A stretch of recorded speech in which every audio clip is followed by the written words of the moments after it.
There's a new all-you-can-eat buffet in town at an amazing price.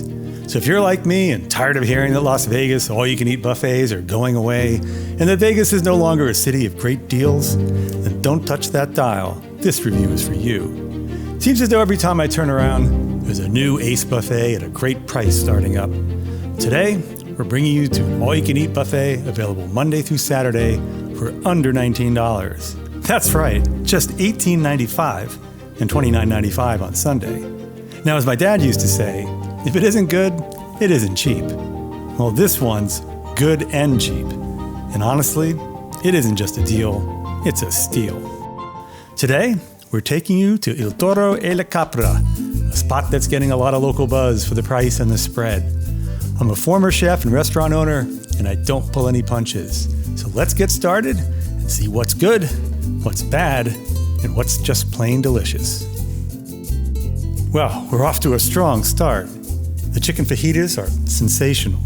They're packed with rich, bold flavor and that deep seared taste you only get from a blazing hot plancha. Kind of the Chinese wok hei of Mexican food. The meat is tender and juicy and full of umami. The peppers are cooked just right, not soggy or greasy, and they pair well with the fresh homemade tortillas. Just add a little of their chipotle sauce, some of the best in the city. The rice is spot on. It tastes just like the version I learned to make when I lived and apprenticed in Mexico City in my youth. There are many ways to make Spanish rice, and in my opinion, this is the right way to do it. And then the beans. Well, they're wonderful. You can tell they start with dried pintos and let them cook low and slow until they're soft, rich, and seasoned just right. All in all, I'm impressed, and hope this is a preview of the rest of the dishes at this buffet.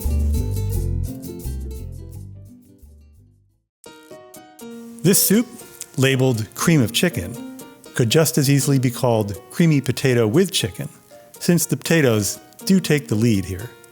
But it's so good, I can't complain. In fact, I hope they have it again the next time I come back. A 10 out of 10 in the flavor department. It's rich, creamy, and made with real heavy cream.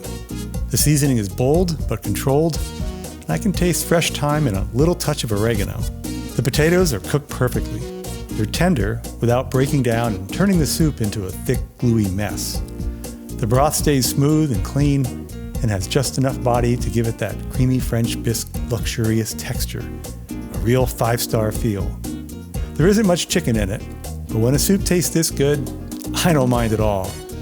There's a good crowd here, otherwise I'd lift the bowl and drink it down to the very last drop. I don't know if you feel as I do, but to me there's almost nothing as satisfying as fresh, from-scratch tortillas used for house-made chips, along with a bright, freshly made salsa, of course. If I were stranded on a desert island, this might be the one food I'd pick. That's how much I love them. The chipotle sauce here is, to me, the end-all and be-all of sauces. Chipotle peppers are simply ripe red jalapenos that have been smoked and dried, a method used in Mexico for centuries to deepen flavor and preserve the harvest. That age-old technique gives chipotle its bold, roasted chili character. And this sauce leans into that in the best way. It's almost shocking how intense it is, teetering on the edge of those burnt notes that I was taught back in my Mexico days are actually the hidden secret to depth and complexity. The beans are great as well. It's a real Vegas thing to serve beans with chips. Almost every restaurant in town does it, and I'm always happy when they do. Anyway, I can make a whole meal out of these chips and their accompaniments and walk away content. I also asked for some of their verde, and it's spectacular. You can tell from its soft seafoam green color that it isn't the bright raw version. This one is rich with deeply roasted tomatillos, hatch chilies, and a serious hit of garlic. Yep, lots of garlic. There's nothing I love more than a good Caesar salad. But this, well, this isn't it. The dressing tastes like nothing, if nothing somehow had a flavor. I could see there was dressing on the lettuce, but if I closed my eyes, I'd swear I was eating greens tossed in water. It's the same as it was the first time I tried this buffet back when they first started having it. I remember I even asked for extra dressing, hoping it would help, but it did nothing. It was boring and flavorless then, and sadly, it's boring and flavorless now. I'm paying attention to the people around me. No one seems to be enjoying it either. They take a bite, make a face, and put down their forks. When a Caesar can't win over a room full of hungry buffet goers, you know it's missing the mark.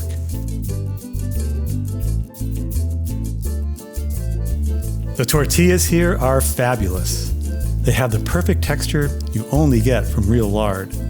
When it's balanced with the flour and kissed by the plancha, the result is sheer perfection. As many of you know, I won the Malibu Chili Festival on several occasions, and one of the chilies I was best known for was my chili verde. It was always amazing to see people's sequence of reactions. Number 1, wait, that's not chili, it's green. Number 2, hey, this is really good. And then number 3, how much did you bring? I'd like to buy it all. The first year we won, the next day Ray Romano called us asking us to provide 8 gallons of chili for one of his famous poker parties. It wasn't to be the last time. And the verde chili was always one of his favorites. I made huge quantities of it each week at the restaurant, as it was difficult to keep up with demand. Well, this pork verde reminds me of the one I used to make. The roasted hatch chilies and the roasted garlic give it a deep, complex flavor that builds with every bite. The cilantro in the sauce adds a bright, fresh note that lifts the richness without overpowering it. The spice level is gentle, just a soft heat, so even the most timid chili lovers will enjoy it. The pork itself is tender and melts like butter. It's been slowly roasted in this fantastic sauce and has the right amount of fat.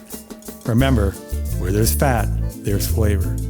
The only way it would get better is with a little more of their fresh green salsa and possibly a touch of sour cream.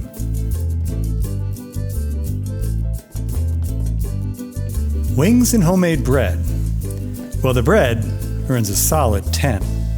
The wings, however, well, they earn a weary 3. I know, you can't judge a book by its cover. Well, the person who quipped that now old adage never tried these wings. They taste exactly the way they look. Dry, under-seasoned, and uninspired. I love good wings, I really do. But trust me, you may want to skip these. A little buffalo sauce would have done them a world of good. Even a simple glaze or dusting of spice could have rescued them.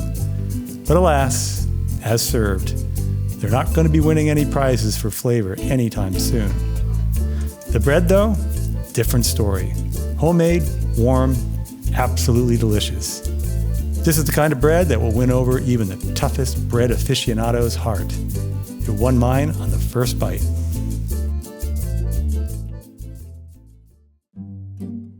I've been here many times when they had their original buffet, which was only offered on weekends. And I've also come once for a sit-down service when we ordered from the Italian side of the menu. And I have to say, I'm a little perplexed right now. The day we ordered from the menu for our Italian Countdown No. 2 review, the restaurant was empty, and I was served some of the worst Italian food I've ever eaten. As I said at the time, maybe the chef stepped out for a cigarette break and the busboy filled in for him, because it was simply awful. But now, night and day, completely different story. We always try to arrive right when a buffet opens so the food is at its freshest, and it shows. The pasta is made from scratch, and they just placed it in the chafing dish, so it's al dente, meaning to the tooth. And this rigatoni is wonderful. It reminds me of the version my grandma used to make. A little rough around the edges, but I'm sure that's intentional. The sauce is what really brings me back to my Nonna. When my siblings and I were children, before we learned to love food the way we do now, she knew the trick to getting toddlers to eat. She'd make a dense cream sauce and added a little cottage cheese and cream cheese. And maybe at Il Toro, they use a fresh Mexican cheese instead. But the overall effect is comparable, as I swear this tastes just as it did. I could eat this pasta anytime and be happy. On the day I was here and it was off, it tasted like old fryer grease and oregano. Maybe someone in the kitchen was playing a cruel trick on us, or on the owner. And while first impressions are so important, this pasta is doing a pretty good job of rewriting my memory of that day. The linguine with pomodoro sauce may not win a beauty contest, but what it lacks in appearance, it more than makes up for in flavor. It's bright, fresh, and full of bold tomato character. It's seasoned brilliantly with just enough spice to make it sing. Probably named in haste, and not due to a deplorable lack of imagination, this dish is named pasta in pink sauce, and the flavor is close to a vodka sauce. Once again, the pasta is homemade, and because it's cut by hand as it comes out of the machine, each tube is a little different. That alone tells you it didn't come stamped out of some soulless factory. The sauce is beautiful.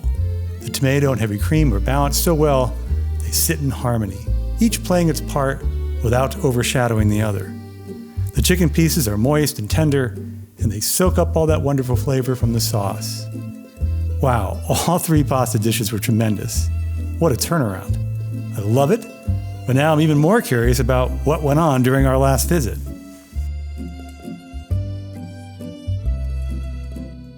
Okay, truth be told, I'd never really liked Fideo's soup.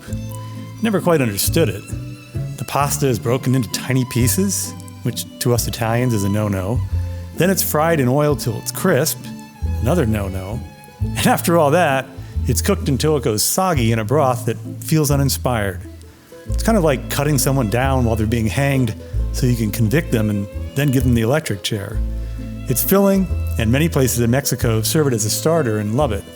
But in my opinion, it's kind of a waste of stomach space, and I can do without it. I'd much rather go back for that rich, creamy, wonderful potato chicken soup they make here. That's where the flavor lives. Look at how bold and vivid are these colors. You can see how fresh the chicken is. And the beef is still firm enough to tell me it was made recently and handled with care. The chili Colorado is inspiring.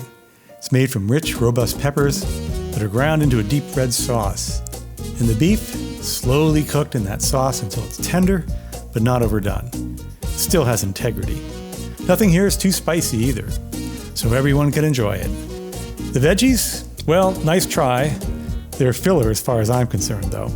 They're okay, but nothing to write home about in my opinion. Would you skip the veggies and go straight to the meat?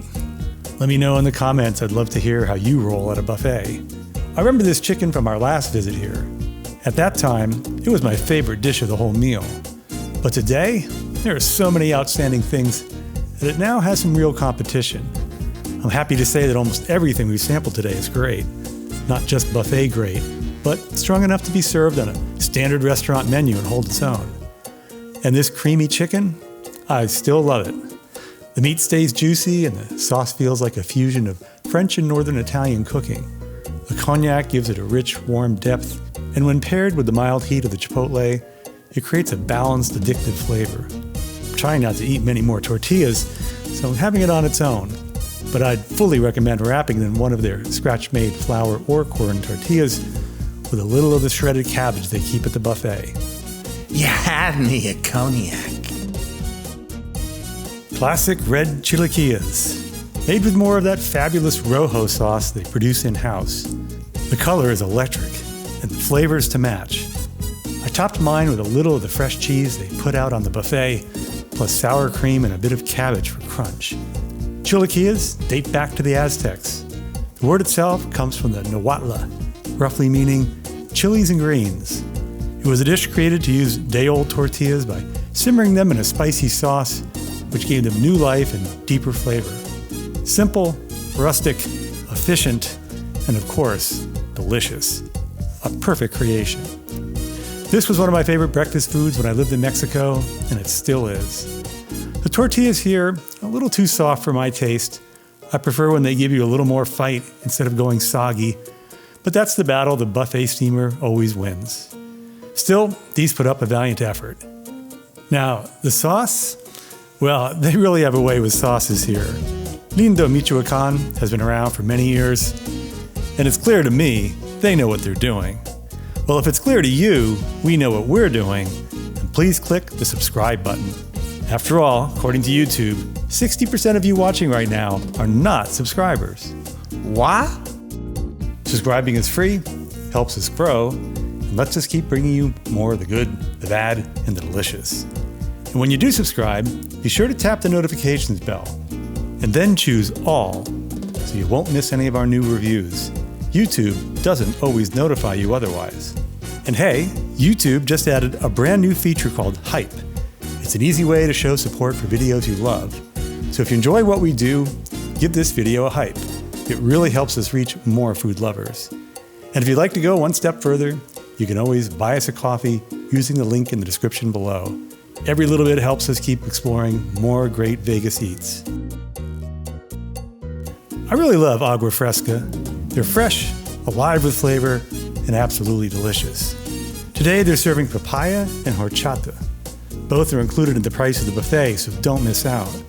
These drinks are bright, refreshing, and the perfect break between all the rich dishes we've been tasting. You're gonna love them as much as I do, I promise. This pizza reminds me of the one they used to make when I was in middle school. It was a lunch lady classic called pizza bread, though it was neither true bread nor true pizza. And this tastes just like that. It's not what we pizza aficionados crave, not by a long shot.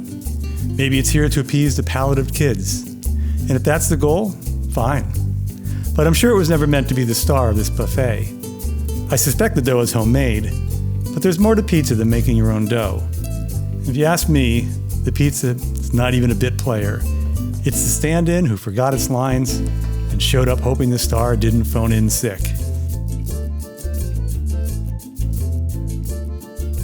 At the tostada bar, you get a choice of 3 meats: chicken tinga, picadillo, and pork carnitas.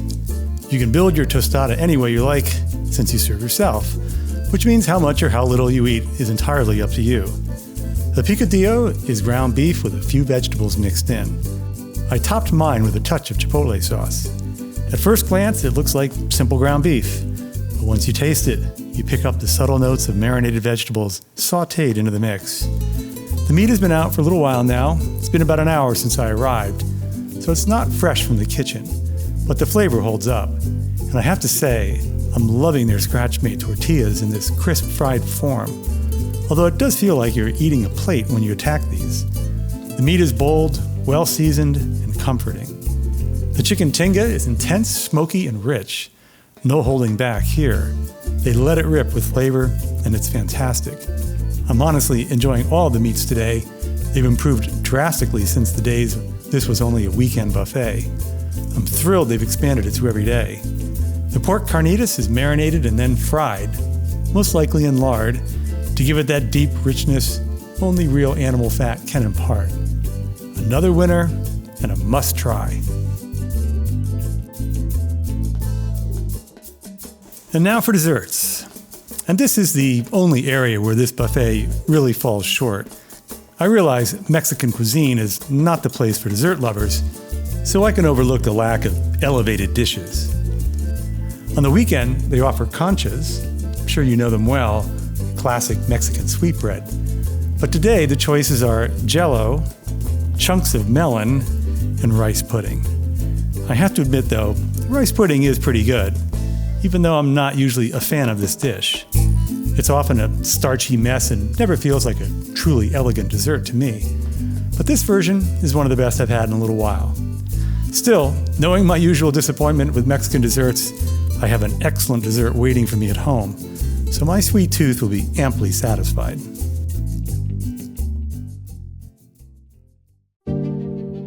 So what's the final word on El Toro y la Capra's all-you-can-eat brunch? Well, for $18.95, this place doesn't just offer value, it outperforms far more expensive brunches across the city. Yes, there were a few misses. The wings were dry, the desserts were weak, and the pizza looked like it sneaked in from a middle school lunch line. But everything else, surprisingly strong, sometimes shockingly so. I'd also be remiss not to mention the friendly, excellent service as well. The sauces alone here are worth the trip.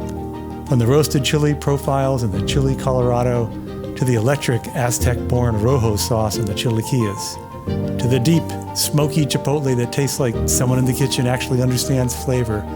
This buffet flexes its sauce game at every turn. The pork verde rivals some of the best I've ever had. The creamy cognac chicken, could pass for something from a French or Northern Italian menu. The scratch-made tortillas are standouts, both soft and crisp. Even the rigatoni, linguine, and pink pasta, after that infamous bad day during our Italian countdown, redeemed themselves and then some, with solid, honest cooking. There's real craftsmanship here, especially in the Mexican dishes. The flavors are bold, the meats are tender, and the textures, well, when they win, they really win. The creamy chicken soup is a revelation. The chicken tinga is rich and smoky. The carnitas have that unmistakable lard-kissed depth. And those chips with salsa, I could live on those. What matters at an all-you-can-eat buffet is that the hits far outweigh the misses. And today, the hits were strong enough to carry the whole buffet. You can taste the experience in this food. You can taste the pride. And you can absolutely taste the value. Real value, not the kind wrapped in marketing fluff or pretty decor. If you love all-you-can-eat brunches and you're tired of hearing that Vegas buffets are gone or dying, come here. This buffet is proof that the reports of their death were greatly exaggerated.